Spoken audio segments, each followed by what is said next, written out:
दोस्तों ये कहानी है एक लड़के की। छोटी सी उम्र में पिता का स्वर्गवास के बाद माँ और 4 बहनों की जिम्मेदारी उठाने के लिए उसे एक फैक्ट्री में मजदूरी करनी पड़ती थी। हैसियत से बेशक मजदूर था, परंतु उसका आत्मविश्वास बहुत दृढ़ था। वह स्वयं पढ़ लिख कर कुछ बड़ा करना चाहता था, पर गरीब के सपने उसके चाहने भर से पूरे नहीं होते। गरीब के सपनों की कीमत भी बहुत बड़ी होती है, जिसे चुका पाने की ना तो उसकी सामर्थ्य थी, न ही परिस्थिति। इन हालातों में उसके लिए अपनी पढ़ाई जारी रखकर हौसले की उड़ान भरना संभव नहीं था। इसलिए उसने दृढ़ संकल्प को अपने परिवार के पालन पोषण में अपना धर्म समझकर एक मजदूर का काम चुनना ही सबसे बड़ा धर्म समझा। शायद मजदूरी उसके सपने छीन लेगी, शायद उसे फिर दोबारा उड़ने को खुला आसमान भी ना मिल पाए, पर एक बात तो तय थी कि इस काम से वह अपने माँ और अपने बहनों के 2 वक्त की रोटी पेट भर खिला सकता था। बस यही सुकून उसे आगे बढ़ने की प्रेरणा देती थी। मजदूरी करते करते कब उसके जीवन का बसंत पतझड़ में बदल गया उसे पता भी नहीं चला। 4 बहनों की शादी करते करते आधी उम्र ढल चुकी थी, पर उसे इस बात का कोई अफसोस नहीं था, क्योंकि अपने मेहनत और लगन से दिन रात एक करके उसने अपनी सभी बहनों को पढ़ा लिखा कर अफसर बना दिया और उनकी शादी एक अच्छे घराने में करा दिया। अपनी बहनों की कामयाबी और उनके खिलखिलाते हुए चेहरे देखकर उससे लगता था जैसे उसने अपने सपने की उड़ान भर ली। पर माँ का दिल तो माँ का ही होता है। अपने बेटे के इस त्याग और बलिदान को देखकर अंदर ही अंदर दुखी रहती थी कि बेटे की उम्र ढलती जा रही है, कहीं अपनी शादी ना बन जाए। इसलिए हमेशा अपना घर बसाने की सलाह देती थी, पर वह हमेशा बहनों की जिम्मेदारी की बात कहकर टाल जाया करता था। पर अब तो उसके पास कोई बहाना नहीं था। माँ ने एक बार फिर से बेटे से बात की, बेटा बेटियां सब अपने घर चली गई, सब अपने घर में रच बस गई। उनके जाने के बाद हम दोनों ही रह गए। तू भी काम पर चला जाता है, मैं सारा दिन घर में अकेली रहती हूँ। मेरा शरीर अब जवाब देने लगा है। अगर मुझे कुछ हो गया तो तू बिल्कुल अकेला पड़ जाएगा। इसलिए बेटा मेरी बात मान और अपना घर बसा ले। मुझे भी घर में किसी का सहारा हो जाएगा।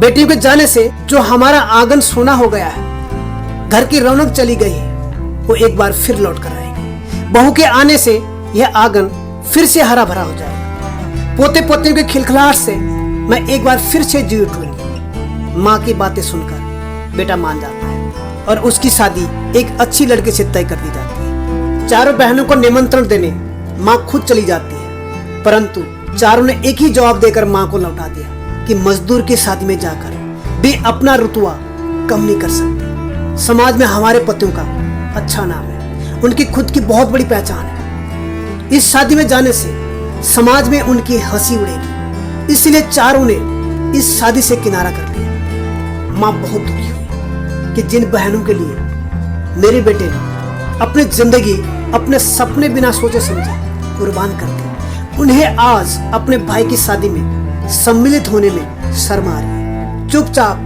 माँ अपने घर आती है। माँ को इस तरह से मायूस देखकर बेटा चिंतित हुआ। माँ तुम्हारी तबीयत तो ठीक है ना?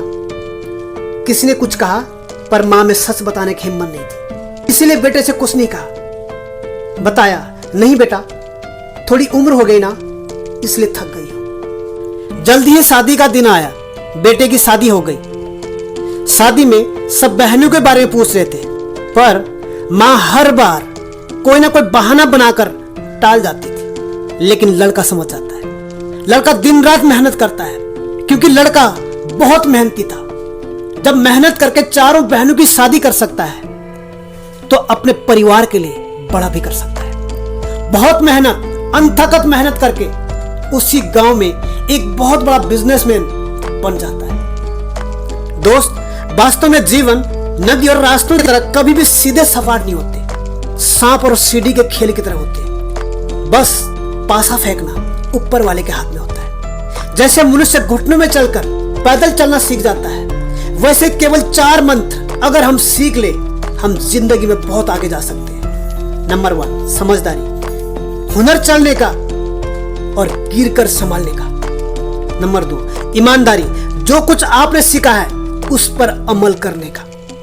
नंबर 3 जिम्मेदारी, अपने कंधों का बोझ अपने ही पैरों पर उठाने का। नंबर 4, बहादुरी। हर कष्ट, हर कठिनाइयों का हंसकर और डटकर सामना करना। जंग होगी तो ही जीत होगी। इसके आधार पर हमेशा 4 सूत्र पर कायम रहे। व्यस्त रहे, मस्त रहे, सलाह ले, सम्मान दे, सुख बांटे, दुख बांटे, मिल बांट कर खाए। बस फिर देखिए आपकी जिंदगी औरों के प्रेरित करती चली जाएगी। अग्नि, वायु, जल, प्रकाश और आत्मा अपने रास्ते खुद बनाते हैं और मंजिल भी यही सत्य है।